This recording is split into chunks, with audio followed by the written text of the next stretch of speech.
Ingredients: 1/2 medium head Napa cabbage about 1 pound, 1 tablespoon kosher salt, 1 pound ground pork, 1 bunch scallions, thinly sliced about 1 cup, 1 bunch cilantro, minced about 3/4 cup, 3 tablespoons soy sauce, 2-inch piece fresh ginger, grated on a microplane or finely minced about 3 tablespoons, 2 tablespoons sesame oil, 2 large eggs, whisked 1 12-ounce package round dumpling, wonton, or gyoza wrappers.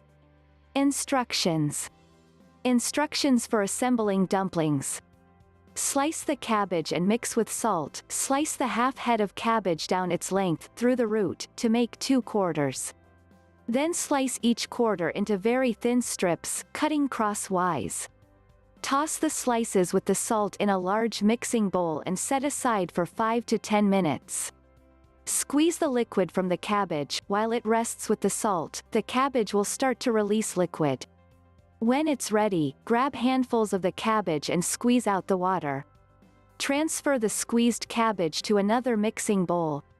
Combine the cabbage with the rest of the filling ingredients. To the bowl with the squeezed cabbage, add the ground pork, sliced scallions, cilantro, soy sauce, ginger, sesame oil, and eggs. Work the mixture together with your hands until fully combined. Arrange your dumpling making station. Clear a large space on the counter. Set a small bowl of water, the bowl of filling, and a parchment-lined baking sheet nearby. Open the package of dumpling wrappers and arrange a few on the workspace in front of you. Place 1 scant tablespoon of filling on each dumpling wrapper. It doesn't look like much filling, but using any more gets messy and makes the dumplings hard to pleat closed. Once you get the hang of pleating the dumplings, you can try adding a bit more. Dampen the edge of the wrapper with water, dip your finger in the bowl of water and run it around the edge of the dumpling. This will help it to seal closed. Fold the dumpling in half, lift the dumpling from the work surface and fold it in half. Press the top closed. Make a pleat in either side. Use your opposite thumbs to fold a tiny pleat on either side of the dumpling, then press firmly to seal the dumpling closed. You may need to dab a little water under the pleat to make it stick closed.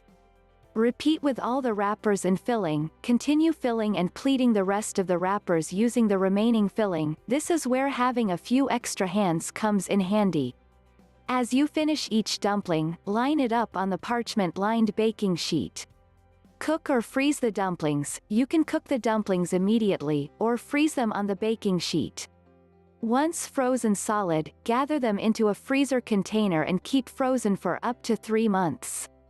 Instructions for cooking the dumplings. Sear the dumplings in a skillet. Film a skillet with about a tablespoon of oil and warm over high heat. When the oil is shimmering, arrange the dumplings in the pan as close as they'll fit without actually touching. Cook until the bottoms have turned brown and golden. Add 3 tablespoons of water to the pan. Pour 3 tablespoons of water in the pan. The water will immediately sizzle and begin to steam.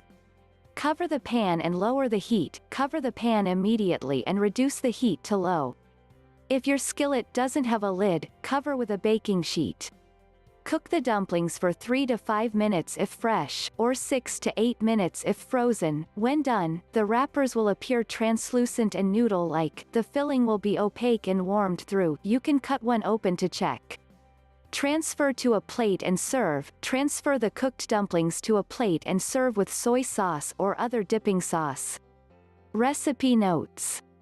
Steamed dumplings. Line a steamer basket with parchment and steam over simmering water for about 6 minutes if fresh, 8 minutes if frozen. Boiled dumplings. Bring a large pot of water to a boil and add the dumplings. Stir so they don't stick together. Add 1½ cups of cold water and bring to a boil again. Add another 1½ cups of cold water and bring to a boil a third time. Check one dumpling to make sure they are cooked through. Boil another few minutes if necessary. Leftover filling. Depending on how generously you filled your dumplings, you may have a little filling left over. Leftover filling is fantastic, formed into small meatballs or patties and fried in a skillet.